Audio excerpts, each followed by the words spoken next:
All right. Assalamualaikum warahmatullahi wabarakatuh. Good evening, everyone. And we are from Group 7 and will be the presented about our discussion, the topic English in global context. But in here, I'm not alone. I'm with my partner. There are is Neng Sylvie as a presenter, Nur Ainia Melesari, and Nazwa Atia. Okay. The first one will be present by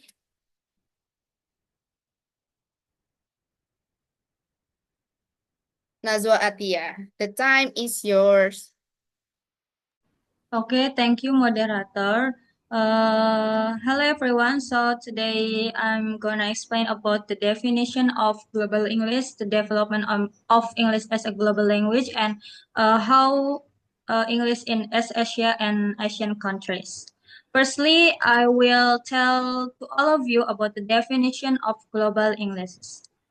The term refers to the many varieties of English spoken around the world, shaped by local cultures and identities. Instead of seeing English as a single standard language, global English recognizes different from forms of English used in international communication, and this concept challenges the idea that only British or American English is correct, emphasizing the importance of English as a lingua franca, a common language for speakers of different native languages.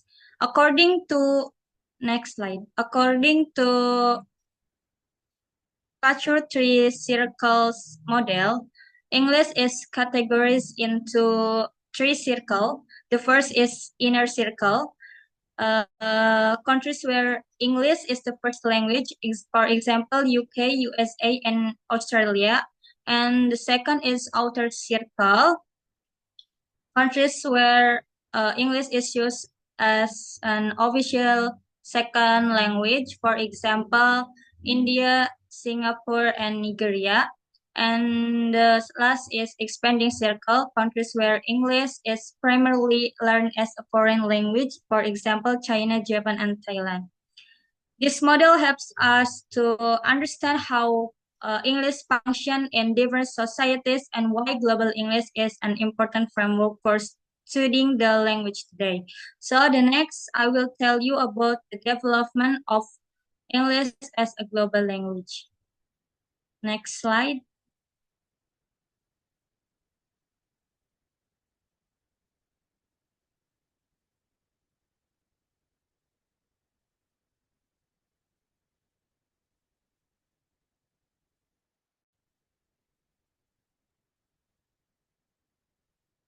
English became a dominant global language due to historical, political, and economic factors. During British colonial expansion, English spread to many parts of the world.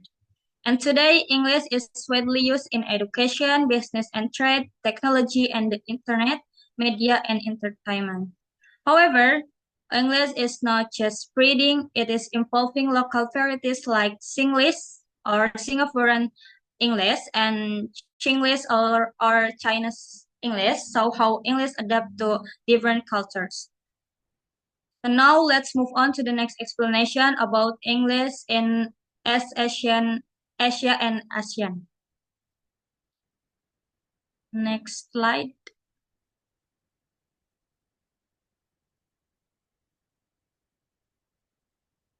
So firstly, I'm gonna tell you about English in East Asia.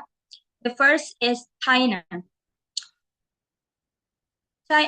English in the past in China, English was introduced in China through trade and Western influence in the 19th century. However, during the Cultural Revolution, English was banned because it was seen as a symbol of Western imperialism.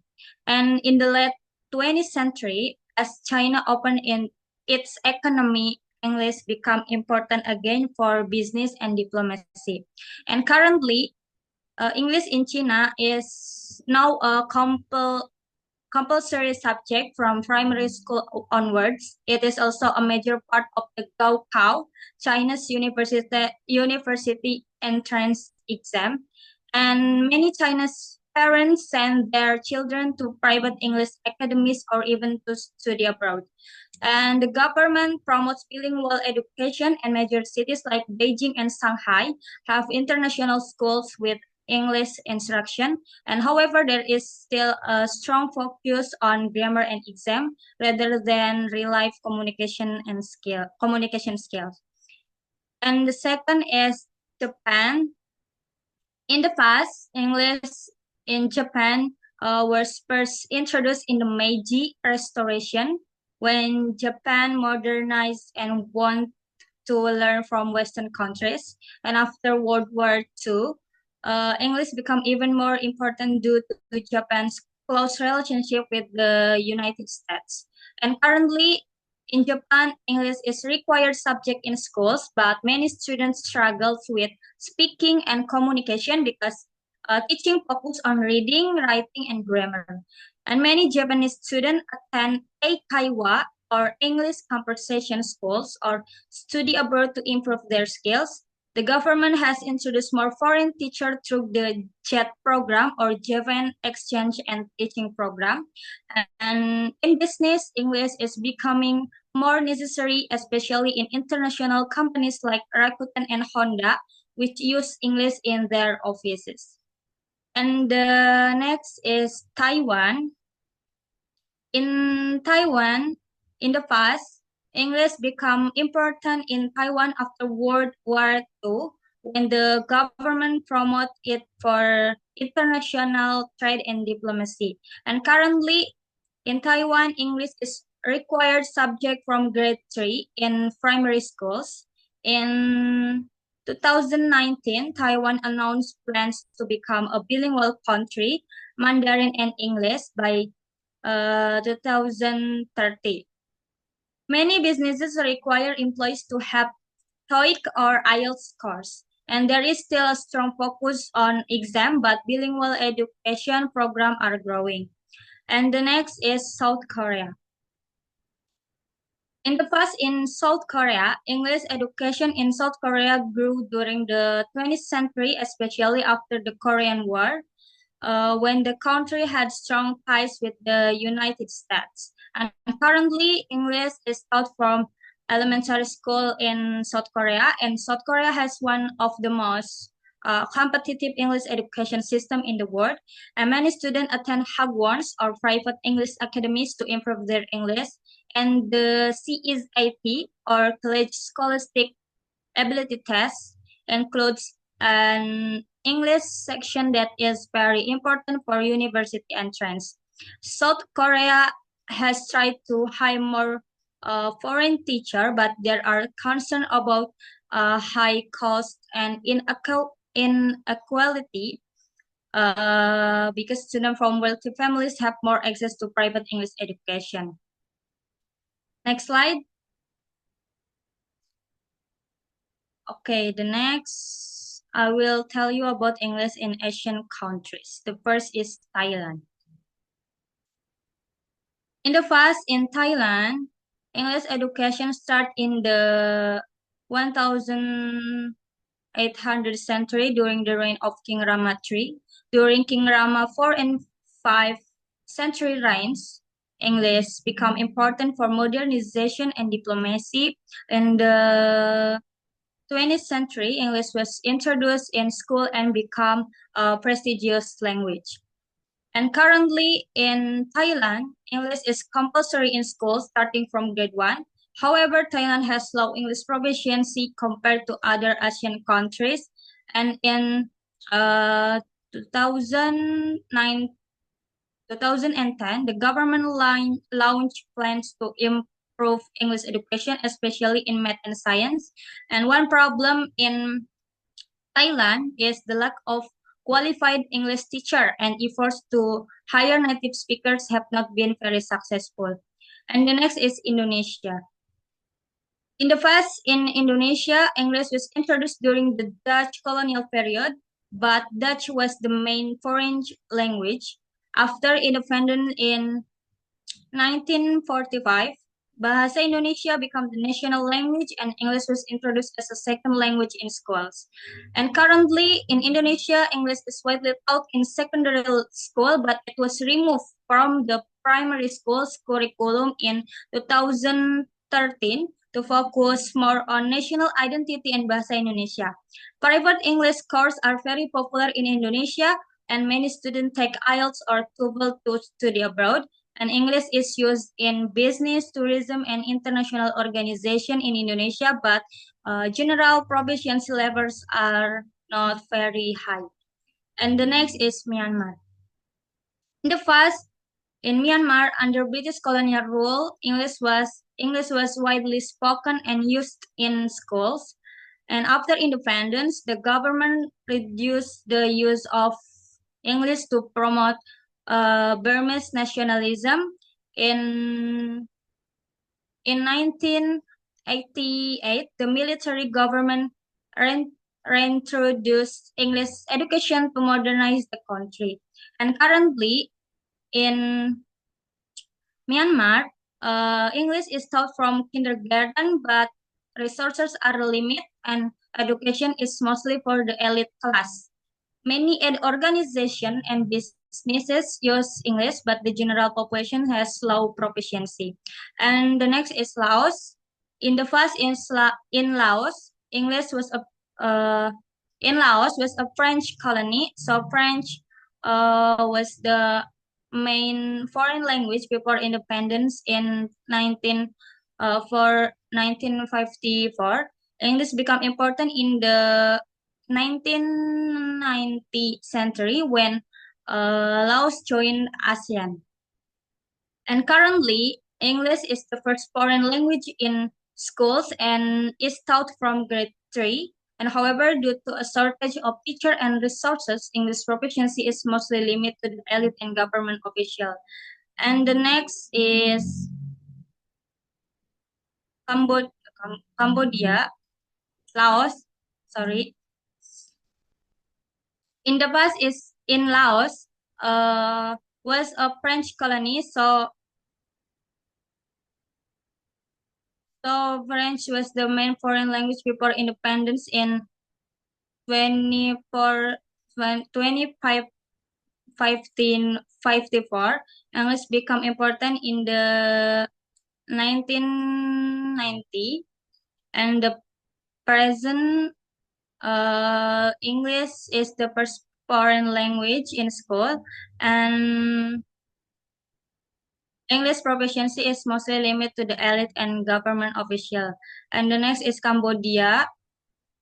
In the past, in Cambodia, before Khmer Rouge rule, French was the dominant foreign language.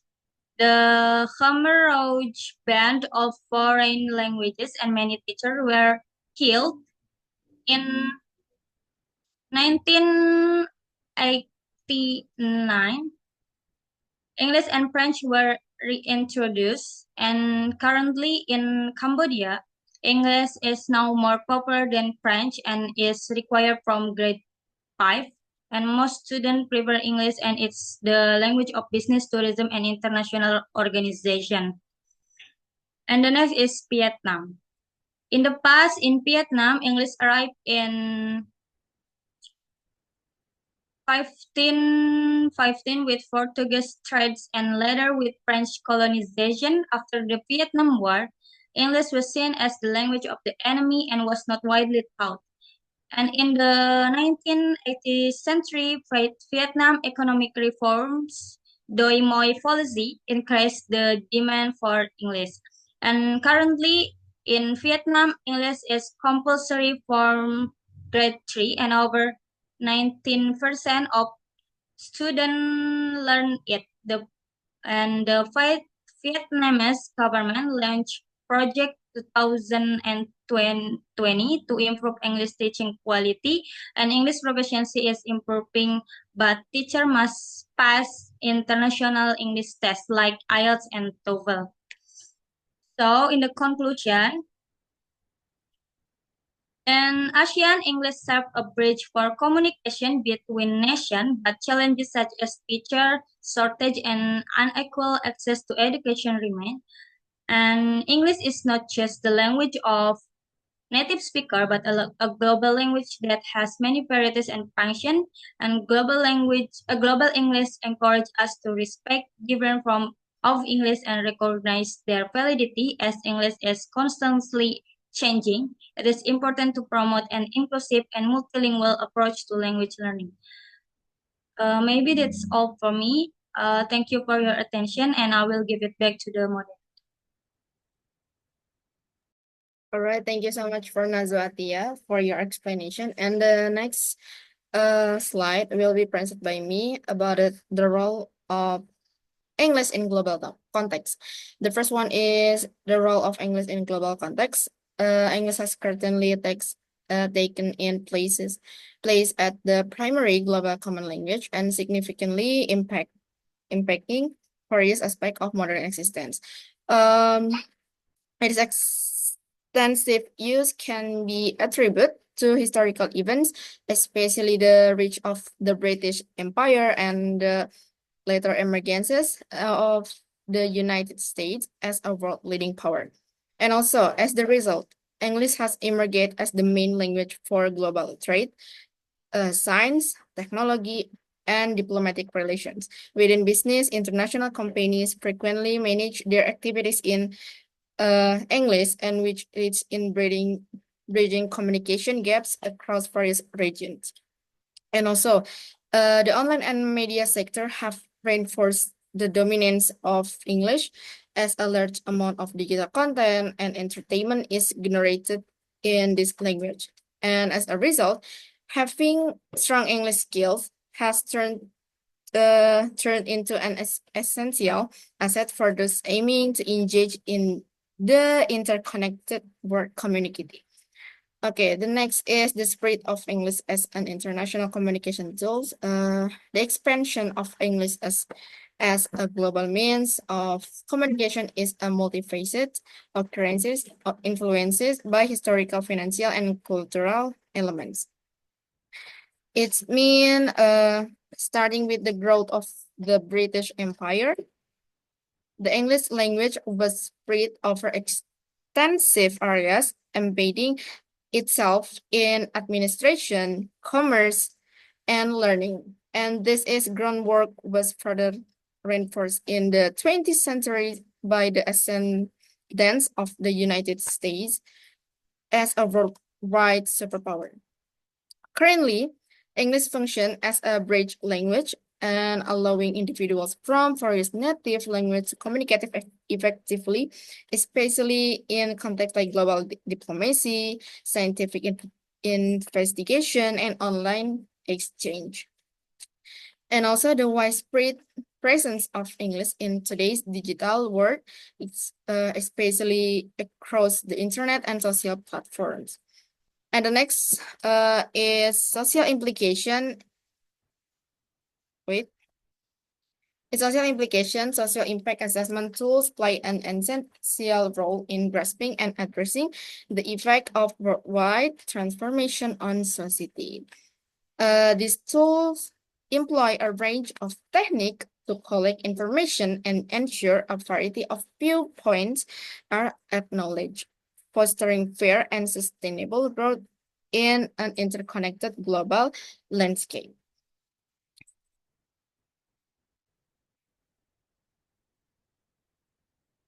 Okay, wait. Okay, the fourth or the last but not least is the inequality of access and marginalization of local language. It's mean in a worldwide framework. It is a complex matter closely connected to power relationship and historical background. It means major global language, typically including English, Spanish, or French, receive more attention in schooling, media, and technology, resulting in considerable drawbacks for those who communicate in local or native language. This is dominance of language results in restricted access to knowledge, education, and economic prospect for underrepresented groups.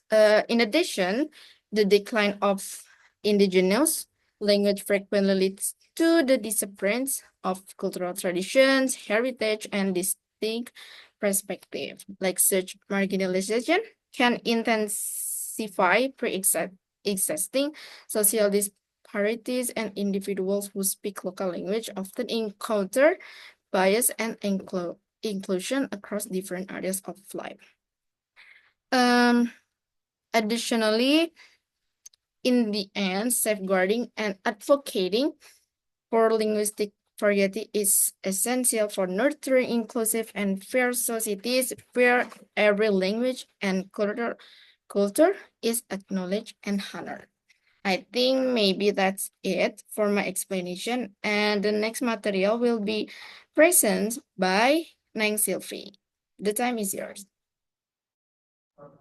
Okay, I'm Neng Sylvie. So I want to tell the next material that we'll discuss. It's about new approaches in English teaching. Okay, so first approaches in English teaching is Global English Language Teaching, or GELT. This approach is an approach to teaching English that recognizes that English is not only owned by native speakers, but it also widely used throughout the world by various communities with different cultural backgrounds. This approach teaches English by considering the variation of the language used in different countries, not just one standard form, such as British or American English. GELT recognizes that English is now used in a variety of ways by individuals in different countries, both native and second language speakers. Therefore, English language teaching must include an understanding and acceptance of the different accent, vocabularies, and way of communicating that have developed in different parts of the world. Second is changing understanding of language ownership. One of the main principles of GELT is to change the traditional view of language ownership. In the traditional paradigm, English is often considered to belong to native speakers who seem to have the right to determine how the language is used correctly or legitimately.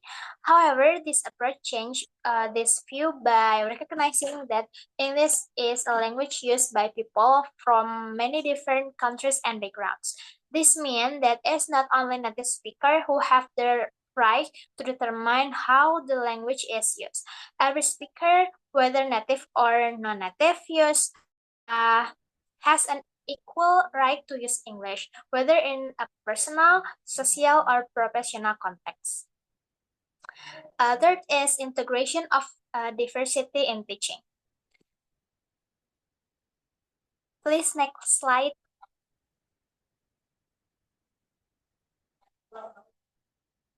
Wait.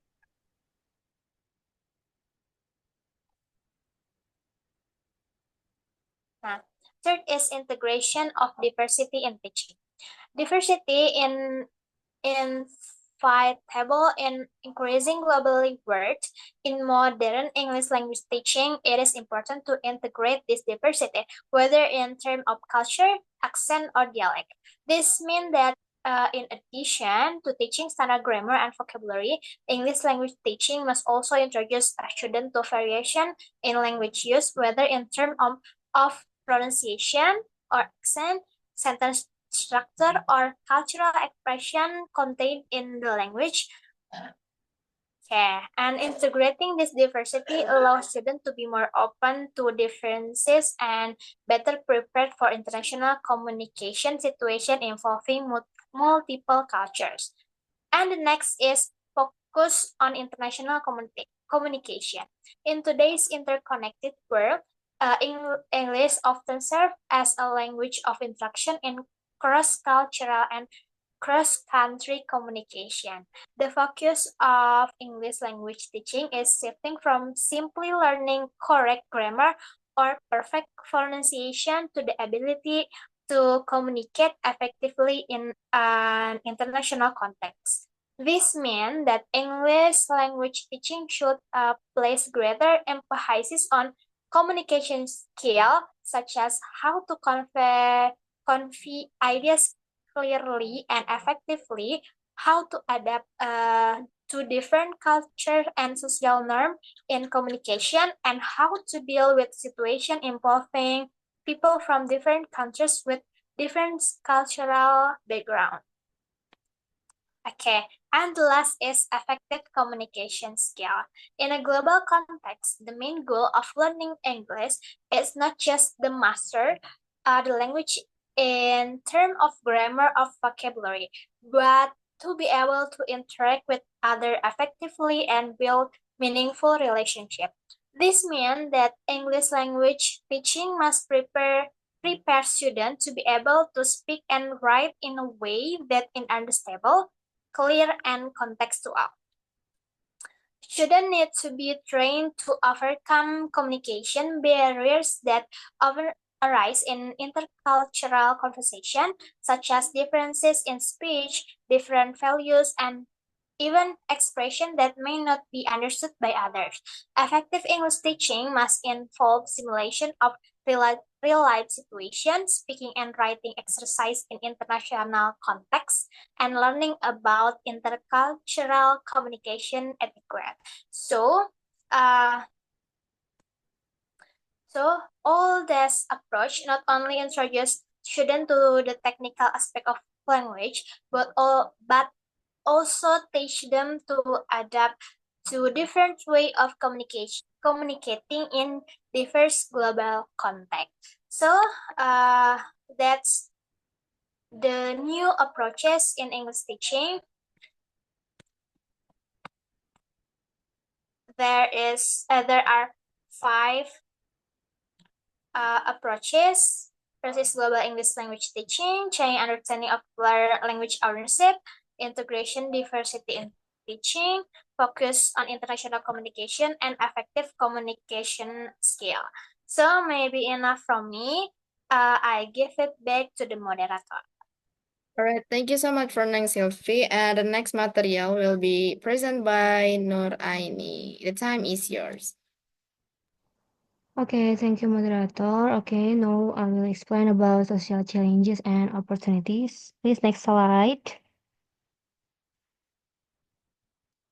Okay, social challenges and opportunities have 3 points. The first point is inequality of access. Access to education and technology is a critical challenge that exacerbates social inequality, particularly for marginalized communities. Many of these communities lack essential resources such as technological infrastructure, reliable internet connectivity, and adequate educational facilities. This deficiency hinder their ability to compete in a job market that increasingly relies on digital skills without equitable access to education and technology. Okay, the next point is marginalization of local language. Globalization has significantly contributed to the marginalization of local language, particularly as dominant language like English become prerequisite in education, media, and the job market. This trend has led younger generations to favor global language over their local counterparts, primarily to enhance career opportunity. The last is stigma against a non-native speaker. Non-native speakers often face significant social stigma when using foreign language, especially if they have an accent or varying levels of fluency. This stigma manifests in various forms, including workplace discrimination, negative stereotypes, and verbal harassment. Such experience can lead this reset self-confidence, feeling of exclusion, and reluctance to engage in public or professional conversation. Okay, next slide. And social opportunities have 2 points. The first point is social mobility. Social mobility presents significant opportunities for individuals to enhance their living standard as achieve their aspiration, particularly through improved access to education and job opportunities. As highlighted in various studies, education acts as a vital catalyst for social mobility by providing individuals with the necessary skills and knowledge to thrive in diverse sectors. And the second point is global interaction. Globalization further enhances these opportunities by facilitating interaction with diverse cultures and language across the globe. Mastery or foreign language can significantly broaden an individual professional and personal horizon, enabling international collaboration and enhancing cross-cultural understanding. So, these challenges and opportunities highlight the need for inclusive policies that address inequalities while fostering cultural diversity and individual growth in an increasingly interconnected world. Okay, maybe enough for me. I'll give it back to moderator. Thank you so much for Nuraini. And here I will read about the conclusion. In conclusion, the significance of English within the worldwide arena is intricate and diverse. The essence of English, the dominant global tongue, is attributable to a variety of historical, political, and economic influences. It is essential in fields like international commerce, technology, diplomacy, education, media, and entertainment.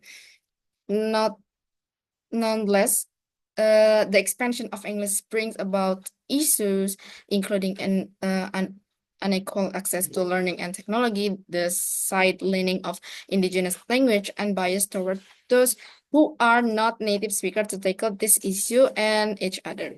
And fair access to opportunities in an ever more interconnected globe. I think that's it for us. Thanks for thanks for our presentation. If we are had a mistake, I'm sorry. Wassalamualaikum warahmatullahi wabarakatuh.